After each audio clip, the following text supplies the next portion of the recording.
9.5 meters below space and time. This crash did it. So how much interest? Well, I'm going to take this vector equation.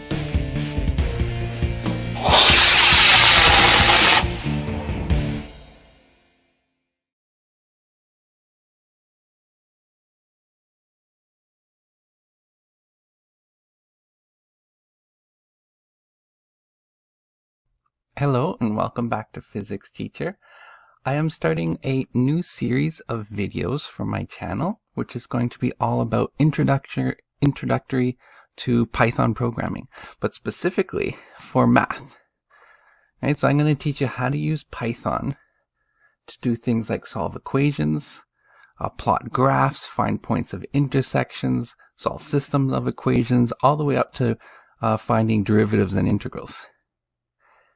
And I think this is very useful because if you continue in the sciences in any STEM pathway, learning computer programming is very important. And I think Python is one of the big three coding languages nowadays. So this series is going to be called Symbolic Computations. And our first lesson is going to be just an introductory lesson. What you're looking at here, is called SPYDER. Now SPYDER, S-P-Y-D-E-R over here, stands for Scientific Python Development Environment. You can't just use any normal Python because you need to have all the modules to be able to do all of the mathematic computations that you want it to do. So I'll put a link in the description to where you can download SPYDER. It is free. And then you can install it, and it works on Windows or Mac. Now looking here, we have two main sections. We have this one over here. This one is called the interactive shell, where you would run the code one line at a time. So at any time I type something in and hit enter, it immediately runs that code. Over here we have the file editor. So it's exactly what it sounds like. I can write multiple lines of code without running it. I can save it. I can come back to it later. And then finally, when I decide to run it, I can hit the run button above and run all the code. Okay, so we're going to start doing simple things today. So we'll be using the interactive shell. And the first thing we're going to learn to do is basic math operations. So addition is what you'd think it is. You'd use 2 plus 3, hit enter. There you go. Subtraction, same thing. 5 minus 3, enter. There you go. Multiplication, you use the star like this. Okay, division, slash. Okay, the trickier ones are an exponent. So usually when you're typing an exponent on, say, a Word or Docs, you would do something like an up arrow like this. That's not going to work in this case, as you can see. Right? It says 7. Okay, it added them. So what we're going to do is we're going to do 5 and 2 multiplication signs, those 2 stars. 2. When we do that, you get 5 to the power of 2. Now, if you wanted to do, say, a square root, you're going to have to think of that square root as an exponent. So a square root is just something to the power of a half. Right? So if I did, for example, the square root of 4, I would do 4 to the exponent of, and don't just do 1/2, because it'll take 4 to the exponent of 1 and divide by 2.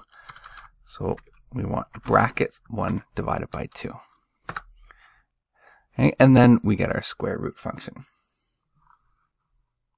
Next thing I'm going to do is we're going to be assigning names to numbers. So essentially declaring a variable. So for example, I can type a equals 3.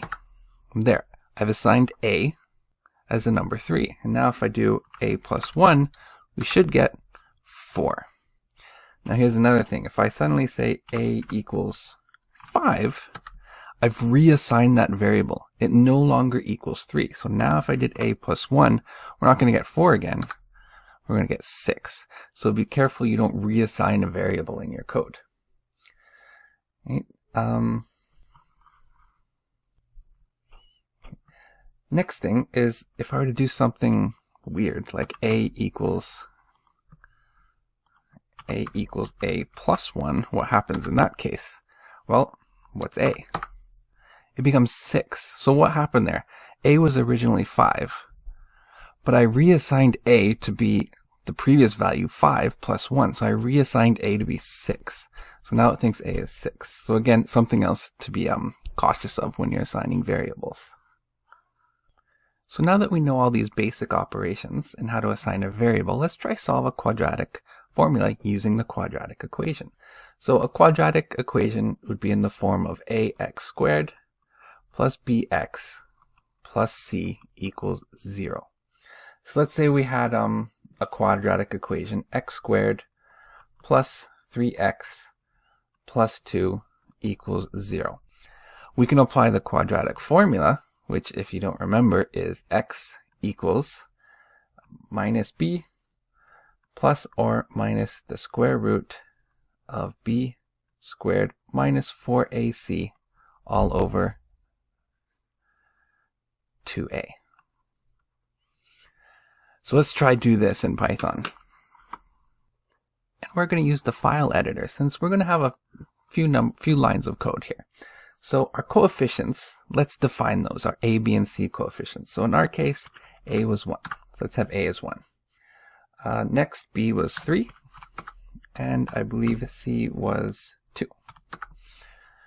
All right, now we can't do a plus or minus. So what I'm going to do is I'm going to solve for x1, where it's going to be plus, and then I'll solve for x2, where it's going to be minus.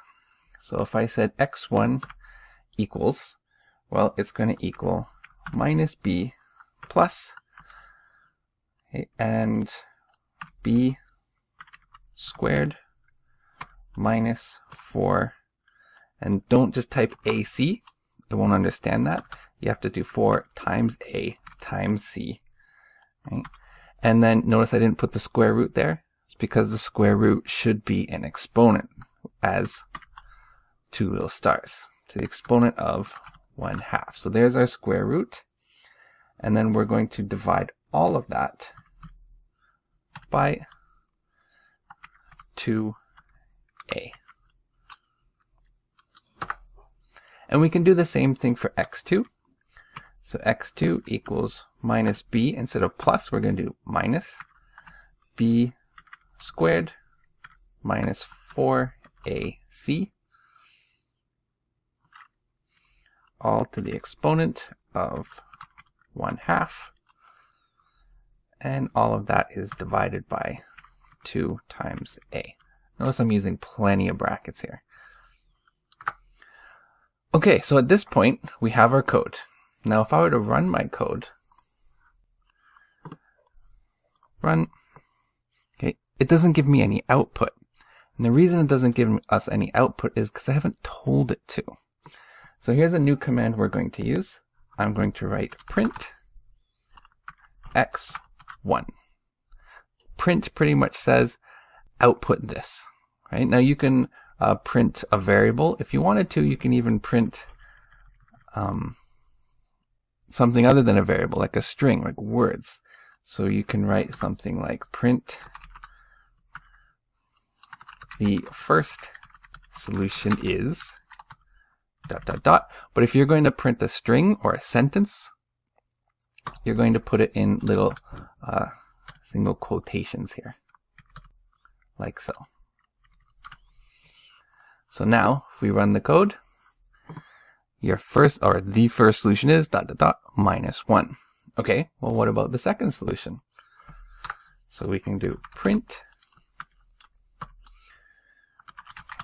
the second solution is... So now when I run the program, we get our two solutions to our quadratic. One is -1, and the second solution is -2.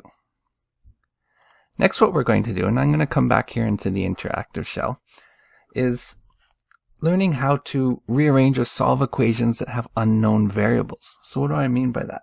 Let's say I assign x to be 1. And then I simply say x plus 1. Of course, it gives us 3. But what if I didn't want 3? What if I wanted it to simplify that to 2x plus 1?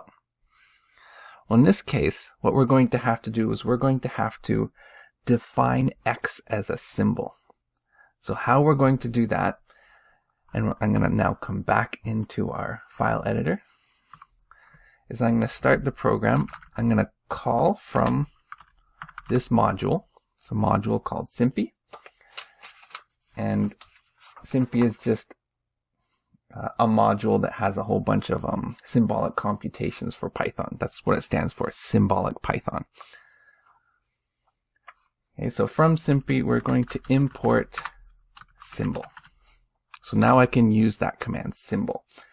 Okay, and I can say, well, x is going to be a symbol, which I'm going to label as x. So now if I did x plus 1, or let me do print x plus 1, you can run that code, and we get 2x plus 1. Now it's going to write it as 2 times x plus 1, because just like when we were inputting our information previously with the quadratic equation, it didn't quite understand what 2x is. You have to write 2 times x plus 1. However, if you did want it to say 2x plus 1, what you can do is there's another thing that we can call up from Sympy again, called pprint, which stands for pretty print. And then if I simply, instead of writing print, I do pretty print and run that code, you see now it's written as 2x plus 1. It's better of a visual representation of how we would write it by hand. All right, the last thing we're going to go over today in our first lesson is how to factor and expand. So let's start with factoring. Okay, with factoring, again, we're going to import factor as well, a new code. And let's have x as a symbol x, and let's introduce y as a symbol as well, because we like to use x and y lots in mathematics. Okay, we're not going to do this one. So let's say we have the expression x squared plus y squared, right, equals 0. Now that's an important thing. Whatever expression you put into here, it must equal 0. So for example, if you were to have the following expression, or equation, sorry, y squared equals x squared, you can't put that directly into Python. What you have to do is solve it, and you would solve it as saying x squared minus y squared equals 0. And then what we can do is we can set x squared minus y squared, we can name it, and we're going to name it expression, or just expr. So let's go back to Python, and I'm going to say expr, or expression, equals x squared minus y squared. Okay, so remember, it's important that expression equals 0. So now we can factor that expression, and I can do a pretty print of factor this expression. So what I'm telling it there is that I want it to print out the factoring of this expression. And when I do that, if I run, you can see it pulled out the difference of squares, x minus y times x plus y. So that's how to factor.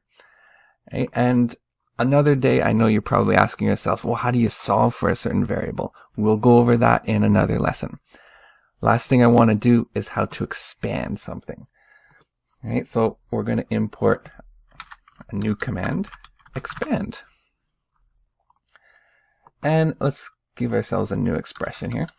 Instead of x squared minus y squared, let's have x plus y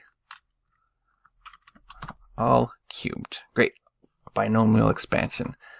If you remember the binomial formula, great. If you don't, Pascal's triangle, great.